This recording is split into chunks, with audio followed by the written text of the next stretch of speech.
그리고 자 이렇게 촉각을 통해 가상 환경의 물체, 그러니까 가상으로 있는 물체는 이제 공이라고 해봐. 그럼 그 공을 사용자랑 연결하는 기계 장치, 그 손을 뻗어서 공을 만질 수 있게 해주는 그 장치가 햅틱 장치인 거고요.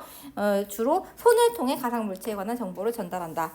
사용자가 햅틱 장치를 통해 가상 물체를 만지면 가상 환경 시스템은 물리적 신호에 해당하는 포스 피드백을 사용자에게 전달한다 라고 했어요. 물리적 신호를 뭐라고 한다고? 포스 피드백이라고 한대요. 물리적 신호, 포스 피드백. 사용자는 이 포스 피드백에 의해 가상 물체를 만지고 있다고 인지하게 된다. 네. 포스 피드백, 물리적 신호를 의미합니다. 자, 그래서 1문단 한번 정리해 보자. 자, 1문단 이거 어떻게 될까요? 네. 여기서는 포스 피드백이 아니라 햅틱 장치지. 햅틱 장치. 햅틱 장치를 통한 가상 물체의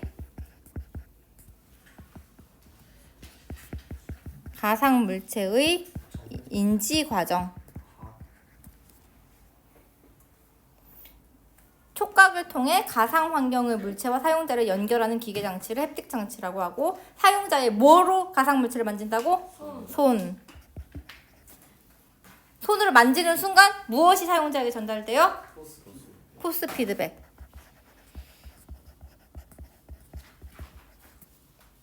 사용자는 가상 물체를 그러면 만지고 있다고 인지한다. 1문단까지는 괜찮았어. 1문단까지는 좀 쉽고 재밌었어. 이제 2문단부터가 조금 이제 어려워질 수 있는데 정신 차리고 볼게요.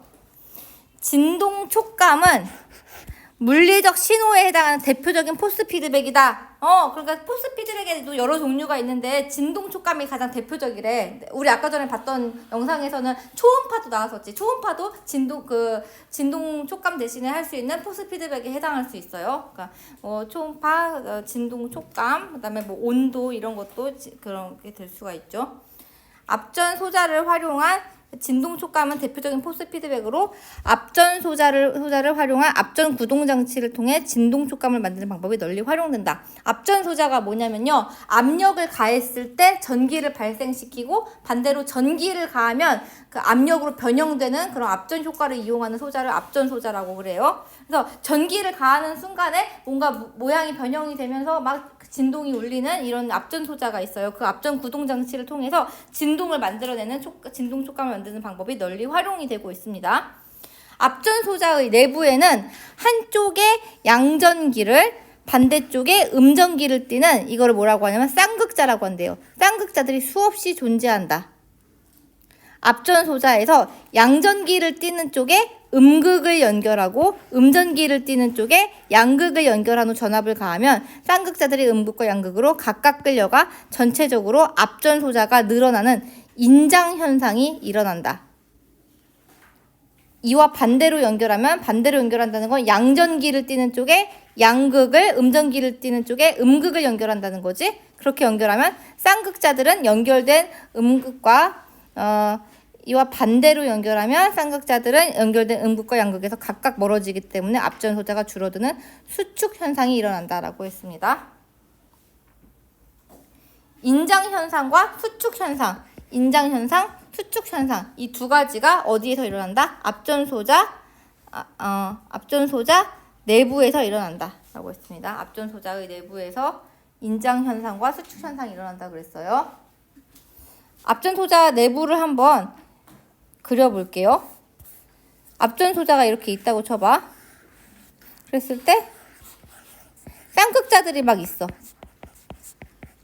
쌍극자들이 막 여러 개가 있어. 자, 그런데 그거 보면은 이제 플러스가 이렇게 있는 쪽, 양극자들이 있는 쪽에다가 이제 음극을 연결했어.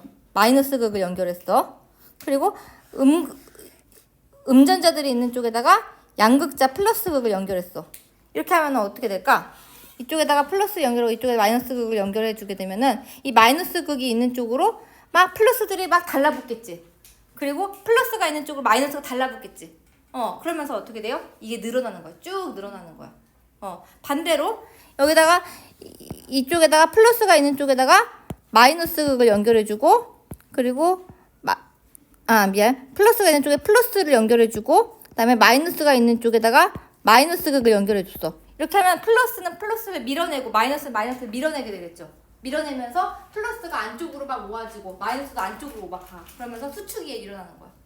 그러면서 이게 인장, 늘어나는 현상과 수축, 줄어드는 현상이 계속 반복해서 일어나게 되면서 그러면서 진동이 일어난대. 그게 이제 앞전자 내부에서, 앞전소자 내부에서 진동이 일어나는 원리예요. 이때 앞전소자의 인장과 수축이 빠르게 반복되면 진동이 발생하고 앞전소자의 인장과 수축 정도는 어떻다?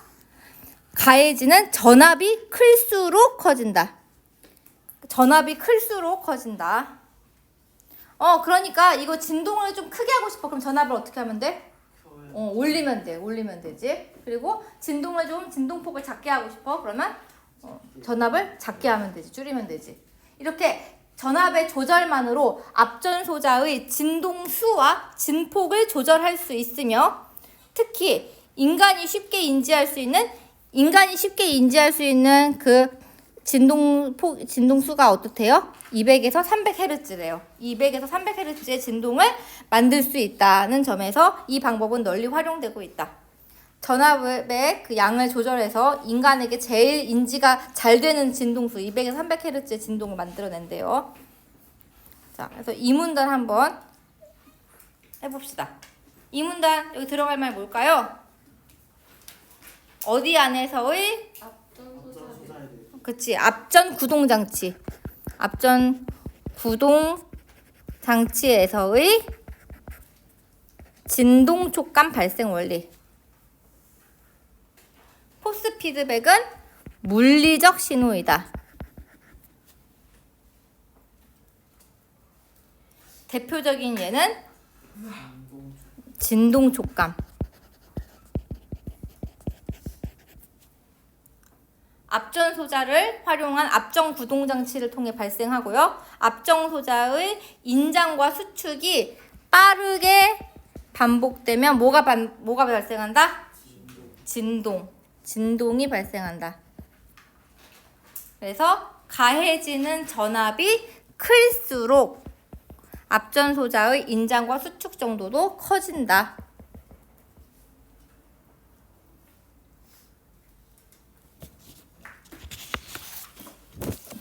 다음 페이지. 전압의 조절로 앞전 소자의 진동수와 진폭을 조절할 수가 있는데요.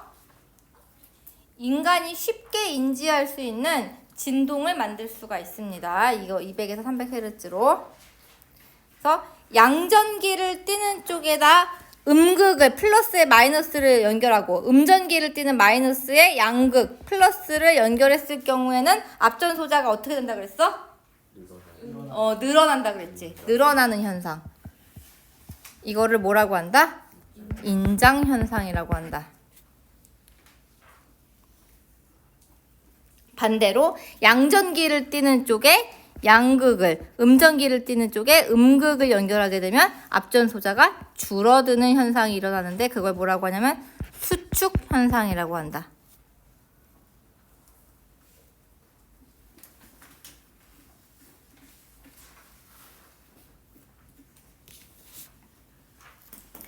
한편 햅틱 장치로 물체의 표면의 거칠기에 대한 포스 피드백을 전달하면 사용자는 자신이 만지는 가상 물체의 종류를 파악할 수 있다라고 그랬어요. 네, 거칠기에 대한 포스 피드백을 전달하면 얘가 매끄럽네, 이거 얼음 아니야?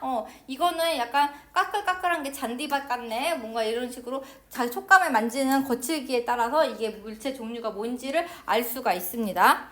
이 거칠기에 대한 포스 피드백은 스퀴즈 필름을 활용하여 만들 수 있다. 스퀴즈가 뭔가 이렇게 압축한다, 누르다 이런 뜻을 가지고 있잖아요. 스퀴즈 필름은 약간 이렇게 압축해서 눌려졌을 때 그런 공기층을 말하는 거예요. 초음파 진동수로 진동하는 물체의 표면에 손가락을 가까이 가져가면 그러니까 이런 거죠. 이렇게 물체 표면이 이렇게 있는데 이게 막 진동을 하고 있어. 막 진동을 하고 있어. 근데 여기다 손가락을 이렇게 갖다 대. 그러면은 이 사이에 공기층이 약간 눌린대. 그러면서 압력이 좀 더 세진대. 압력이 좀 더 세지면서 얇은 공기층이 생겨요. 얇은 공기층이 생기는데 이 공기층을 뭐라고 하냐면 스퀴즈 필름이라고 한대. 이게 스퀴즈 필름이야. 그런데 이 표면을 가까이 물체의 표면에 초음파 진동수로 진동하는 물체의 표면에 손가락을 가까이 가져가면 진동 표면과 여기 밑줄 쳐볼게요. 진동 표면과 손가락 사이의 공기압이 주변의 공기압보다 높아져서 접촉면 사이에 압축된 얇은 공기층이 형성된다. 이 공기층을 얇은 공기층을 뭐라고 한다? 스퀴즈 필름이라고 한다. 초음파 진동수로 진동하는 물체의 표면에 손가락을 가까이 가져갔을 때 생기는 얇은 공기층이 스퀴즈 필름이다. 이 스퀴즈 필름이 형성되면 어떻게 된다? 마찰 계수가 감소한다라 그랬어. 마찰 계수가 감소한다 그랬어. 스퀴즈 필름이 형성되면 마찰 계수가 감소해. 그러니까 공기층이 약간 두터워지면서 공기층이 매끄럽게 해주는 거야. 그래서 좀 더 표면을 매끄럽게 만들어주면서 마찰력이 떨어지게 되는 거지.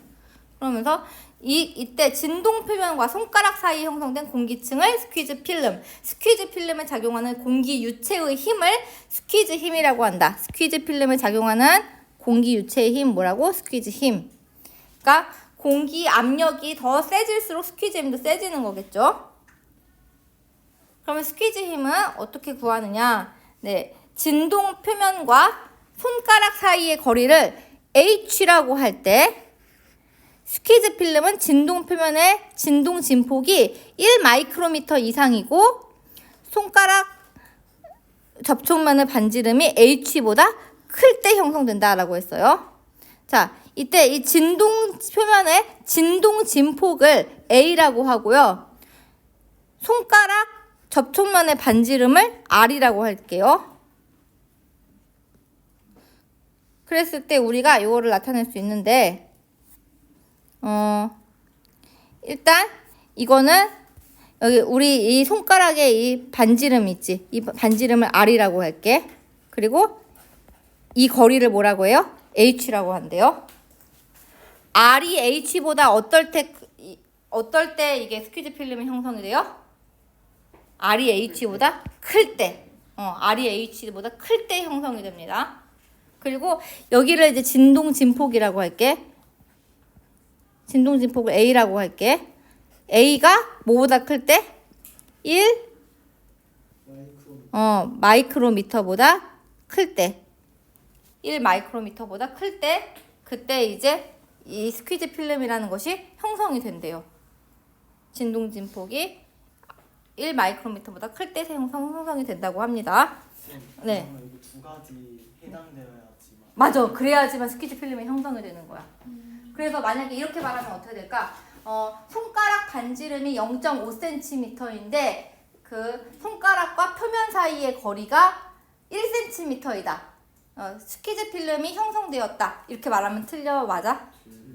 틀리지. 이 반지름이 더 커야 되는데 반지름이 더 작았잖아. 0.5cm고 H가 1cm라고 하면은 그러면 스퀴즈 필름이 형성이 안 돼요. 그다음에 진동 진폭이 0.7 마이크로미터였다. 그러면 스퀴즈 필름 형성돼 안 돼? 안 돼요. 네, 이런 것들 수치를 줬을 때 이게 OX인지 구분할 수 있어야겠지. 또한 진동 진폭이나 손가락 접촉면의 반지름을 H로 나눈 값이 클수록 스퀴즈 힘이 커지는데 네, 여기 완전 중요해요. 여기 별표. 진동 진폭이나 손가락 접촉면의 반지름을 H로 나눈 값이 클수록 스퀴즈 힘이 커지는데 과학 지문에서 뭐를 나눈 값이 뭐랑 비례한다 막 이런 수식 나오지. 그럼 그건 무조건 문제로 나와. 네. 진동 진폭이나 손가락 접촉면의 반지름을 H로 나눈 값이 클수록 스퀴즈 힘이 커진다고 했어요. 네. 이 말은 무슨 말이냐면요. 이 A나 또는 R을 H로 나눈 값은 뭐랑 비례한다는 거예요? 스퀴즈 힘이랑 비례한다는 거야. 너희들이 이 지문을 딱 그 부분을 읽는 순간 요 도식을 그려놔야 돼. 비례한다는 거. 비례한다는 표시야.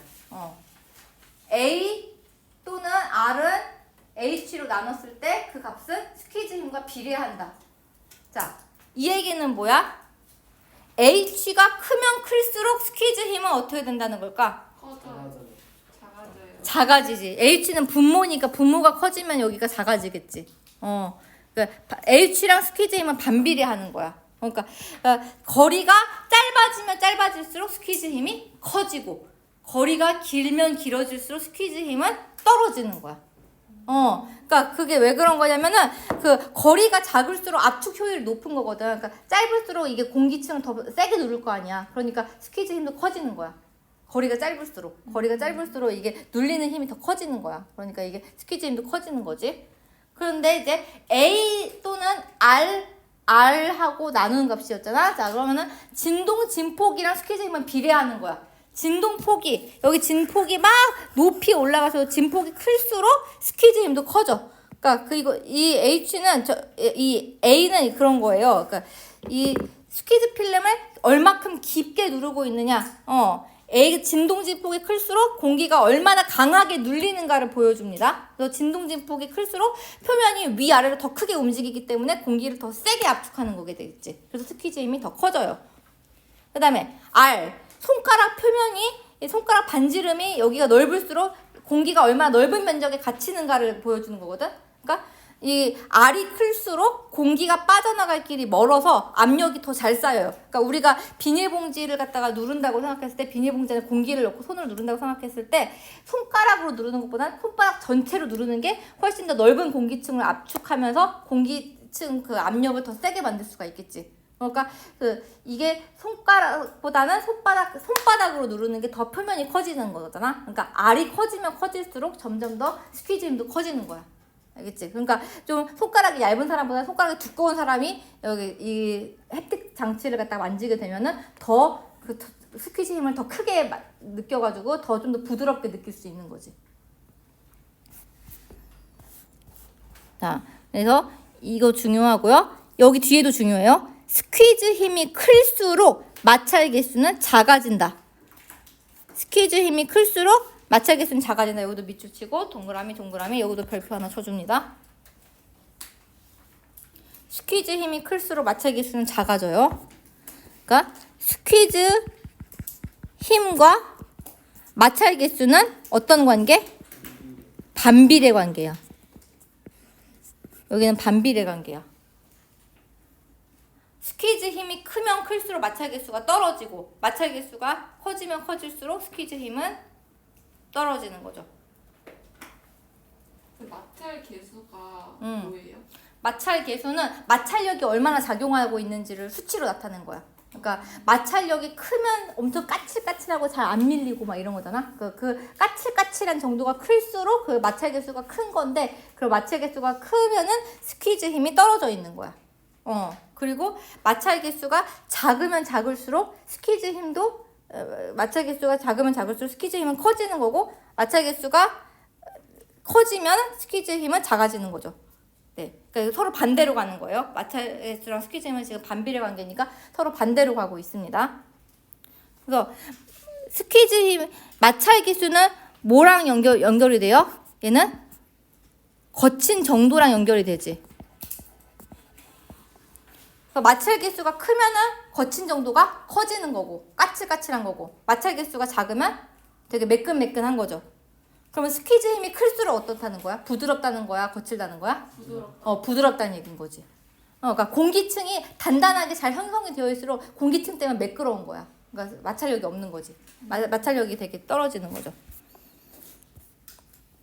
그래서 인간은 마찰 개수가 큰 물체를 만질 때는 거친 촉감을 작은 물체를 만질 때는 부드러운 촉감을 느끼며 마찰 개수가 일정하지 않을 때는 울퉁불퉁한 느낌을 받는다. 따라서 사용자가 가상 물체를 만질 때 가상 환경 시스템이 햅틱 장치의 초음파 진동을 제어하면 사용자는 물체 표면의 거칠기를 알 수 있어 가상 물체의 종류를 파악할 수 있다. 그러니까 사용자가 가상 물체를 만질 때 이제 가상 환경 시스템을 막 제어를 하잖아요. 그러면서 이제 진동 진폭의 변화를 갖다가 주고 그리고 스퀴즈 필름을 갖다가 이제 발생시킬지 안 발생시킬지 이런 것도 정할 수가 있지. 스퀴즈 필름이 어떨 때 이게 없어지는 거야? 진동 진폭을 1 마이크로미터 이하로 줄 때. 그러면 이제 이게 스퀴즈 필름이 아예 없어져 버리지. 그리고 1 마이크로미터 이상으로 주게 되면은 진동 진폭이 생기지. 네. 그런 것들을 이제 그런 걸 이제 스퀴즈 필름을 만들어내는 유무도 관여를 하고요. 그리고 힘의 크기도 영향을 주어서 햅틱 장치의 마찰력이 달라지게 만들 수가 있습니다. 그래서 3문단을 적어보자면요. 햅틱 장치에서의 무엇? 거칠기에 대한 포스 피드백 생성 원리.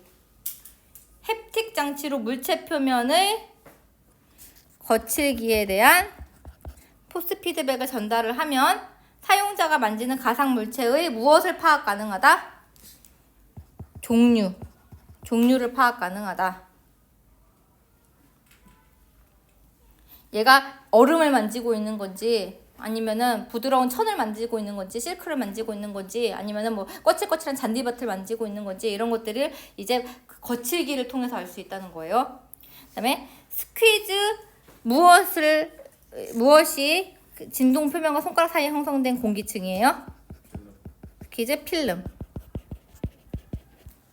그리고 스퀴즈 힘은 스퀴즈 필름에 작용하는 공기 유체의 힘. 자, 마찰 계수가 큰 물체를 만진다는 거는 스퀴즈 힘이 어떻다는 걸 의미해요? 스퀴즈 힘이 굉장히 약한 걸 의미하죠? 자, 이때는 어떤 촉감이에요? 거친 촉감. 마찰 계수가 작은 물체를 만질 때 이때는 스퀴즈 힘이 어떨 때예요? 커져 있을 때지. 이거는 작은 물체는 무슨 느낌? 부드러운 촉감. 마찰 계수가 일정하지 않아. 막 거칠었다가 안 거칠었다, 매끈했다, 거칠었다가 매끈했다가 이런 느낌이 들게 되면은 어떻게 돼요? 울퉁불퉁한 느낌.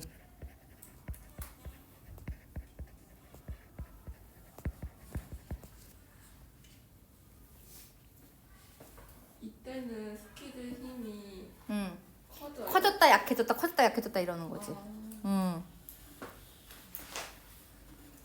스퀴즈 힘이 일정하지 않은 거지. 커졌다, 약해졌다, 커졌다, 약해졌다 이렇게 하는 거지. 그래서 햅틱 장치의 초음파 진동 제어를 통해 사용자가 가상 물체의 종류를 파악할 수가 있다. 이렇게 얘기했어요. 그 다음에 3문단 볼게요. 햅틱이라는 단어는 촉각의 만지는 이라는 뜻을 지닌 말로 햅틱이라는 단어에 어원이 나왔어요. 촉각의 만지는 이라는 뜻을 지니고 있다요. 그래서 이제 햅틱에서 이제 햅틱스라고 이제 얘기를 하게 된 거죠. 인간의 촉각과 관련된 일련의 지각 과정과 가상 환경에서 가상의 촉감을 만들어내는 기술을 연구하는 분야를 햅틱스라고 한다.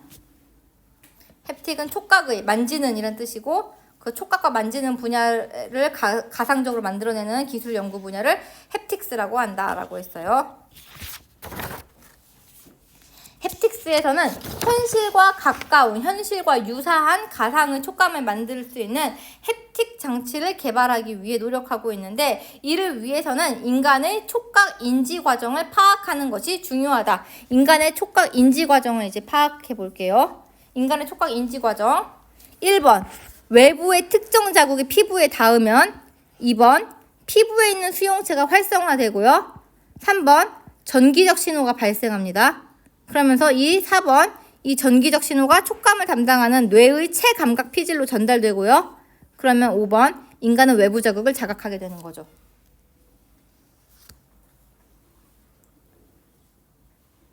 그러니까 우리가 앞에 있는 책을 딱 만졌어. 그럼 만지는 순간 그 손에 있는 수용체가 활성화가 된대요. 그러면서 이 수용체들이 전기적 신호를 딱 전달을 해가지고 나 지금 뭐 책을 만졌어라고 두뇌에 있는 뇌 피질로 이제 뇌 차감각 피질로 전달을 합니다. 그러면 인간이 내가 지금 책을 만지고 있구나라고 딱 느끼게 된다는 거예요. 이게 인간의 촉각 인지 과정이래요. 이때 수용체에서 발생하는 전기적 신호는 자극이 강해질수록 커지며 체감각 피질에서 넓은 영역을 차지하는 신체의 피부일수록 자극에 민감하게 반응하는데 라고 했어. 자, 이 얘기는 무슨 말이냐? 각 신체 부위마다 어떻다? 체감각 피질에서 차지하고 있는 영역이 다르다라는 걸 알 수가 있는 거지. 그러니까 손 같은 경우에는 되게 민감하게 반응할 수 있는 부분이잖아요. 그러니까 체감각 피질에서 차지한 영역이 되게 넓어. 근데 발이나 뭐 팔이나 다리나 이런 부분은 체감각 피질에서 차지한 영역이 되게 적어. 그래서 훨씬 더 손끝에다가 바늘을 하면 진짜 아야 엄청 아픈데 약간 발이나 다리나 이런 데다가 하면 엉덩이나 특히 엉덩이나 이런 데다가 두면 체감각 피질이 되게 적으니까 딱 바늘을 찍어도 조금 더 무디게 반응을 하는 거지 우리가. 그래서 옛날에 고문할 때 고문할 때 손끝에다가 바늘을 갖다가 이제 찌르는 그런 고문을 했었잖아. 그게 손이 제일 민감하니까. 그리고 이제 주사 놓을 때 제일 아프지 말라고 엉덩이에다 놓잖아. 엉덩이가 제일 안 아프니까. 체감각 피질 되게 적으니까. 그러니까 그게 신체 부위마다 뭐가 다른 거야? 체감각 피질 그 차지하는 영역이 다른 거죠. 그래서 인간의 손은 체감각 피질의 영역이 다른 신체 부위보다 어떻다? 넓기 때문에 손에 가해지는 자극에 민감하게 반응할 수 있다. 자, 이 부분이 자 뭐냐면 햅틱스가 주로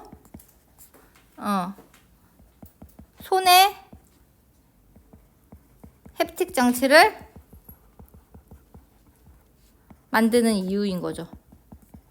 햅틱스 기술을 연구하는 사람들이 주로 햅틱 장치를 손에다가 만드는 이유가 아까 에서 만든 메타 글러브도 있었죠. 손에다가 이제 장갑을 끼고서는 이제 가상 메타버스를 체험할 수 있게 해주잖아요. 그러니까 손에다가 주로 장치가 나오는 이유가 거기에 있다는 거예요. 그래서 1문단 햅틱스의 연구 분야. 햅틱은 촉각의 만지는 이란 뜻이고요. 햅틱스는 뭐다? 촉각과 관련된 일련의 지각 과정과 가상 환경에서 가상의 촉감을 만들어내는 기술 연구 분야이다. 그래서 현실과 가장 유사한 가까운 가상의 촉감을 만들 수 있는 햅틱 장치를 개발하기 위해 노력 중이다. 이 문단에서는 인간의 촉각 인지 과정을 얘기했어요. 인간은 외부의 특정 자극을 피부에 받으면 피부에 무엇이 활성화된다? 수용체가 활성화된다. 그러면서 전기적 신호가 발생하고요. 그러면서 뇌의 체감각 피질로 전달이 됩니다. 그래서 자극이 강해질수록 전기적 신호는 커지고요. 이 뇌의 체감각 피질은 체감각 피질의 영역을 얼마큼 차지하느냐에 따라서 자극의 민감성이 달라지지.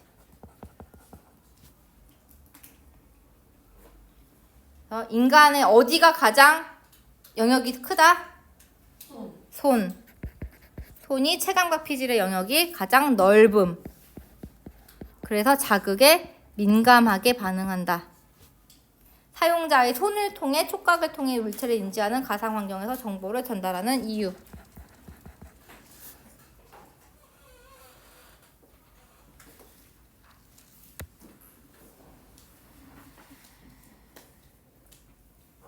그래서 그 다음 문단 넘어가 볼게요.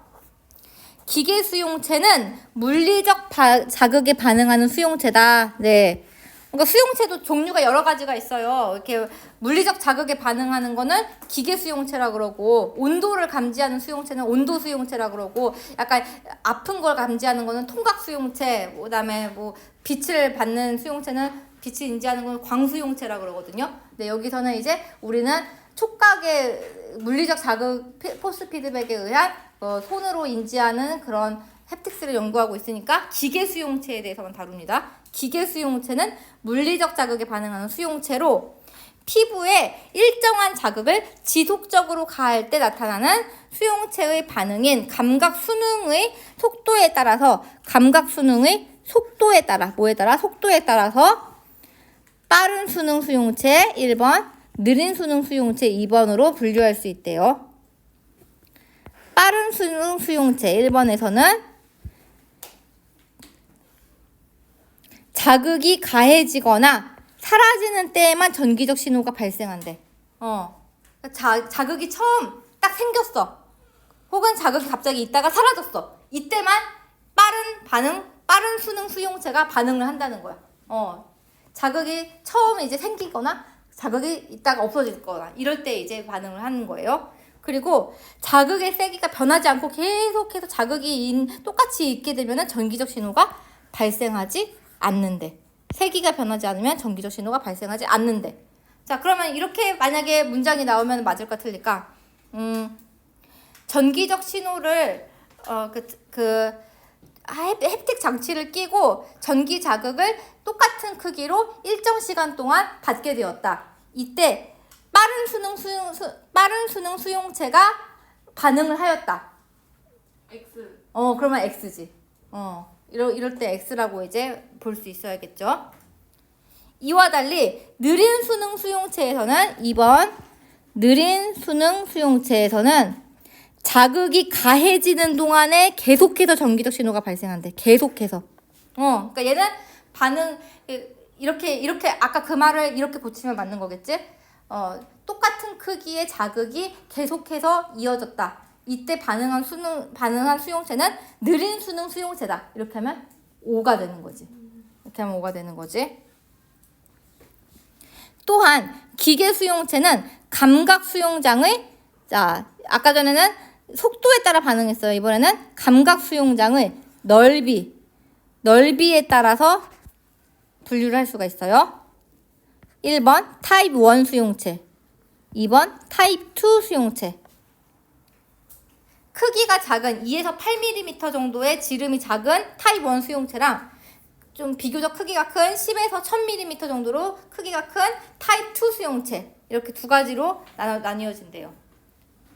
그래서 감각 수용장이란 수용체가 자극을 받아들일 수 있는 영역으로 수용체의 지름이 클수록 하나의 수용체가 담당하는 영역은 넓어지지만 지각의 정확도는 떨어진다라 그랬어. 자, 수용체가 담당하는 영역은 넓어지지만 지각의 정확도는 떨어진다 그랬지? 자, 그러면 수용체가 담당하는 영역이 타입 1 수용체에서는 어때요? 수용하는 영역이 넓을까 적을까? 타입 1 수용체에서는 영역이 좁아요. 좁음. 그런데 타입 2 수용체에서는 넓음. 지각의 정확도에서 보자면 타입 1 수용체는 정확할까 안 정확할까? 정확해요. 얘는 정확해요. 타입 2 수용체로 가면은 부정확하지.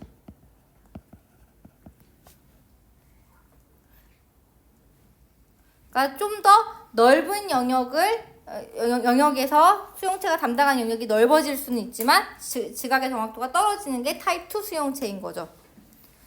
그래서 타입 1 수용체가 많을수록 약한 자극에도 민감하게 반응할 수가 있다. 왜? 지각의 정확도가 정확하니까. 타입 1 수용체가 더 많을수록 약한 자극에도 민감하게 반응할 수가 있대요. 다른 기계 수용체와 달리 타입 1 수용체는 어디에 많이 있어? 손가락 끝. 그러니까 우리가 손 중에서도 어디가 제일 민감한 거야? 손가락 끝이 제일 민감한 거야.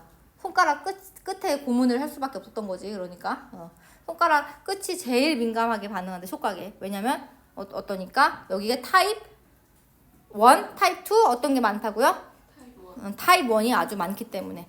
그래서 타입 1은 손가락 끝에 집중되어 있고 손목에서 팔 방향으로 올라갈수록 점진적으로 수가 줄어듭니다. 그러니까 손가락 끝이 제일 민감하고 그 다음 손목, 그 다음 팔 이렇게 이 순서대로 민감한 거지. 피부 전체에서 타입 1 수용체는 타입 2 수용체보다 그 수가 많다 그랬어요. 자, 그래서 3문단 적어보겠습니다. 감각 수능의 뭐와 뭐에 따른 속도와 넓이에 따른 기계 수용체의 분류. 기계 수용체는 분류 기준 감각 수능 반응의 무엇에 따라? 속도에 따라 빠른 수능 수용체와 느린 수능 수용체로 나뉘어진다. 빠른 수능 수용체는 자극이 가해지거나 사라질 때만 전기적 신호가 발생된다. 그리고 자극이 가해지는 동안 계속 전기적 신호를 발생시키는 건 느린 수능 수용체.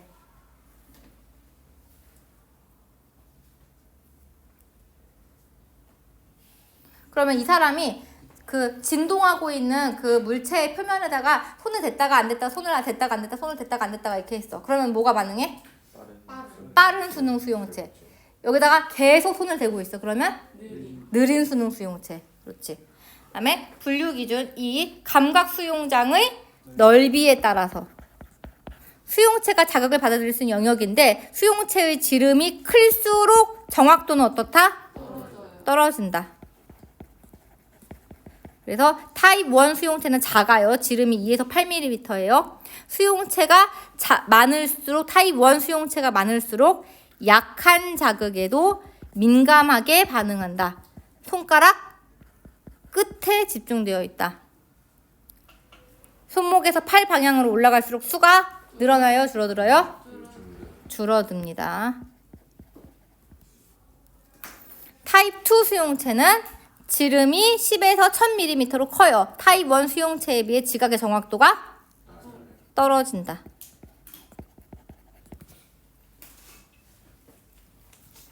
그다음에 이제 마지막 문단입니다. 한편 우리가 손으로 물체를 만질 때 피부는 물리적으로 자극을 받기 때문에 물체와 접촉하는 모든 종류의 기계 수용체가 반응하지만 자극의 종류에 따라 결정적 역할을 하는 기계 수용체의 종류가 달라진다 라고 했어요. 네. 우리가 손으로 물체를 만질 때 피부는 물리적으로 자극을 받기 때문에 물체와 접촉하는 모든 종류의 기계 수용체가 반응한다. 자, 그럼 이렇게 하면 맞아, 틀려? 우리가 물체를 만질 때 물체와 접촉하는 일부 수용체가 반응한다. X. 그럼 X인 거지. 모든 종류의 기계 수용체가 반응합니다. 그리고 자극의 종류에 따라서 결정적 역할을 하는 기계 수용체의 종류가 달라진다. 예를 들어 손으로 물체를 서서히 문지르는 경우, 자, 이 경우에 반응하는 건 물체의 형태에 따라 걸치기가 달라지고 이는 손에 미세한 압력 변화를 일으켜 기계 수용체의 활성화 정도에 영향을 준다라고 했어요. 자, 이때는 물체를 서서히 문지르는 경우 계속 문지르고 있지. 그러니까 빠른 수능이야, 느린 수능이야? 느린 수능이야. 느린 수능이고, 그리고 이 물체를 서서히 문지르는 경우에 이제 서서히 문지르고 있어요. 세게 문지르는 게 아니라 약하게 문지르고 있지. 약한 그런 그 자극까지도 느낄 수 있는 민감한 수용체는 타입 1 수용체인 거야. 그래서 서서히 문지르는 경우에 우리가 반응하는 수용체는 느린 수능. 그 중에서 타입 1 수용체가 높은 민감도를 갖는데요. 또한 기계 수용체에 따라 민감하게 반응하는 주파수 영역이 다 다른데 느린 수능 타입 1 수용체에서는 느린 수능 타입 1 수용체는 1Hz 이하의 아주 낮은 주파수, 저주파 영역에서 민감하게 반응하는 반면에 빠른 수능 타입 1 수용체와 빠른 수능 타입 2 수용체는 각각 30에서 40Hz, 빠른 수능 타입 2는 200에서 300Hz 영역의 자극에 민감하게 반응한대요. 느린 수능 타입 1은 1Hz 이하, 빠른 수능 타입 1은 30Hz, 30에서 40Hz, 빠른 수능 타입 2는 200에서 300Hz 이렇게 자극에 다 영역에 민감하게 반응하는 주파수가 다르대요. 그런데 빠른 수능 이 중에서도 빠른 수능 타입 2 수용체는 기계 수용체 중에서 역치가 가장 낮아서 해당 영역 주파수의 미세한 자극 변화를 감지하는 역할을 한다라 그랬어. 빠른 수능 타입 2가 가장 역치가 낮대. 역치가 낮다는 게 무슨 말이에요? 역치가 뭐야, 역치? 뭔가 감지를 시작하는 최소 자극 세기야. 여기 역치 적어줄게, 역치. 감지를 시작하는 최소 자극 세기야. 시간이 벌써 이렇게 됐네? 다음 시간에 이어서 할게요.